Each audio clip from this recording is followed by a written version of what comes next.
नमस्कार. A1 सुग्रासमध्ये मी अमिता दत्ते आपल्या सर्वांचं स्वागत करते. आज मी करत आहे पनीरचे पौष्टिक प्रोटीनयुक्त लाडू.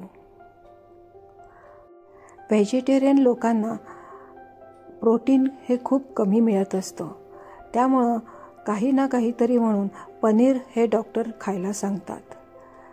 हे लाडू करण्यासाठी 250 ग्रॅम पनीर घेतलेलं आहे, 1 कप ओलं खोबरं, 1 कप सुकामेवा, अर्धा कप खजूर आणि अर्धा कप खारीक पावडर असं प्रमाण ठेवलेलं आहे.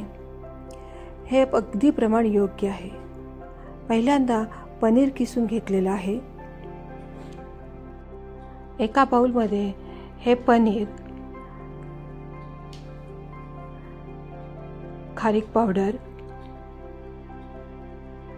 ओलं खोबरं आणि सुकामेवा असं घालून घेऊन त्यामध्ये खजुराचे बारीक तुकडे करून मिक्स करून घ्यायचं आहे. हे लाडू तुम्ही सुकं खोबरं चांगलं भाजून घेऊन मग त्याचे करू शकता, परंतु माझ्याकडे ओलं खोबरंही भरपूर प्रमाणात होतं आणि 4-5 दिवस हे लाडू फ्रीजमध्ये चांगले टिकतात, म्हणून मी ह्यावेळेस ओल्या खोबऱ्याचे लाडू करत आहे. अजूनपर्यंत A1 सुग्रास रेसिपीला सबस्क्राईब केलं नसेल तर सबस्क्राईब करा, शेजारील बेल आयकॉनचं बटन दाबा आणि लाईक आणि शेअर करायला विसरू नका.